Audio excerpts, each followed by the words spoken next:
Welcome to Desdelabanda. My name is Ruth Bibas and this is Champions Edition. No, you did not click the sub button. You're hearing this correctly. After we've heard all of your feedback, we're bringing you our very first English video. And with us, Klaus German, radio host of Cancha Neutral. Welcome, Klaus. Thank you so much, Ruth. It's a pleasure to be here. And of course, to provide the viewers information regarding the Champions League, because this is a special edition that you have in Desdelabanda TV. We're here to provide every detail, every information regarding the group stage in the first part of Champions League, which is finally over. Now, officially, we have the 16 qualified to the next round, which is going to be the round of 16. And speaking of the round of 16, who are those 16 teams that made it through? Well, the 16 that made it through are, for now, Paris Saint-Germain, Bayern Munich, Manchester City, Liverpool, Juventus, Barcelona, Leipzig from Germany, and Valencia. And following those 8, Atalanta, very much a surprise, Atletico, Dortmund, Chelsea, Lyon, Napoli, Real Madrid, and Tottenham.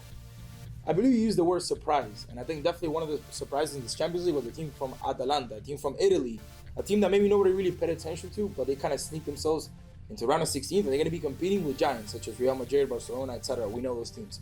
So another team that could maybe make a difference this year, such as Atalanta, in a sadder surprise was what happened with Ajax. I think I agree with you. And speaking of Ajax, the team that eliminated them was Valencia, and I think that's another team that really snuck themselves through. Of course. Nobody really thought Valencia could make it through. Everybody was expecting Ajax, a team that made it to the semifinals last season, but this season, sadly, they went home very early. And like the Champions League always promises, there were plenty of goals scored. So many goals, in fact, that in 96 games that were played, 308 goals were scored. That's an average of 3.2 goals per game. And speaking of goals, who are the top 5 goal scorers right now in the Champions League? And that's a really important fact that you actually mentioned, that we had so many goals scored only on group stage, because we're only up to group stages.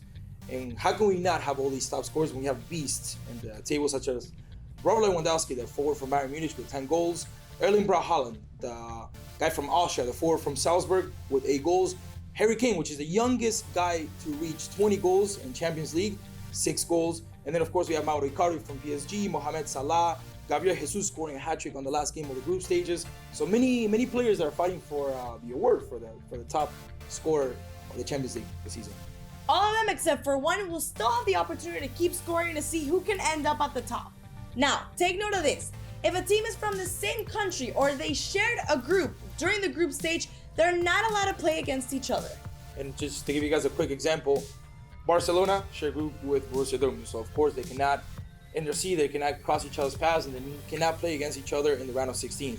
Another example, quick example, as everybody knows, Real Madrid and Barcelona, 2 Spanish teams that share the same country, they will now be allowed to play in the round of 16. Okay, Klaus, I think I'm going to put you on the spot real quick. If you were to choose your top 4 to make it to the semifinals of the Champions League, who would you choose? I mean, for what I see so far, I think Bayern Munich for sure has to be one of my candidates to make it to the top 4.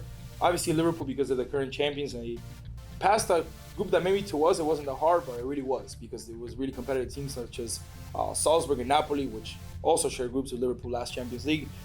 Remember how last Champions League we had Ajax sneaking in the past everybody and sneaking into the top 4. I think this year is going to be Leipzig, the team from Germany, the team that's not only stepping strong in Germany, but in Europe as well. I think it might be a team that surprises all, makes it to the top 4. I also see Paris Saint-Germain making it this year. I also see them making it into the top 4. I think this might be their year. I think there's a lot of crucial players and the players that have gained a lot of experience throughout the years and through a lot of experiences that have put them out in crazy scenarios, such as Barcelona, such as Manchester United last season. So I think Bayern Munich, Liverpool, Paris Saint-Germain, and Leipzig are my 4 teams to make it to the semifinals. I'm going to have to agree with you with 2 teams out of those 4 that you just mentioned. I think PSG this year finally has a squad that they need to finally make it through not just the round of 16, but maybe to a quarterfinals and then semifinals and maybe, who knows, a final. I think they finally found a goalkeeper that's what they needed to cover their net, and Keylor Navas is a great goalkeeper. And Bayern Munich, right now, they have not even lost 1 game out of the Champions League. They're doing great in Germany. They're always a contender. With Robert Lewandowski, he's not going to let any goals pass by. But I think my 2 teams, like you said, there is always going to be a team that sneaks through people's minds, and I think this year might be Chelsea.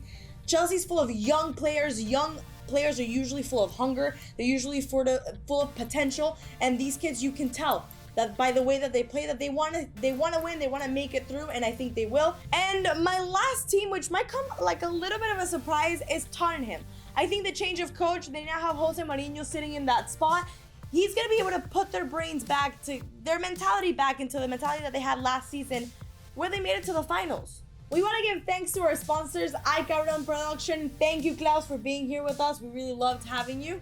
It's been a real pleasure being here and, of course, sharing with our viewers all the latest information on Champions League, on what happened on the group stage, and, of course, I'm sure you and your team will be informing all our viewers of what's going to happen from now all the way to the final that's going to be played in Turkey, in Istanbul. That's right, and don't forget to tune in to Cancha Neutral. Also, don't forget to click on the little bell, that way you never miss any of our next videos. Keep liking and commenting what else would you like to see from us, and most importantly, don't forget to share and subscribe to our channel. My name is Ruth Bibas. And I'm Klaus German. And this is Desdelabanda.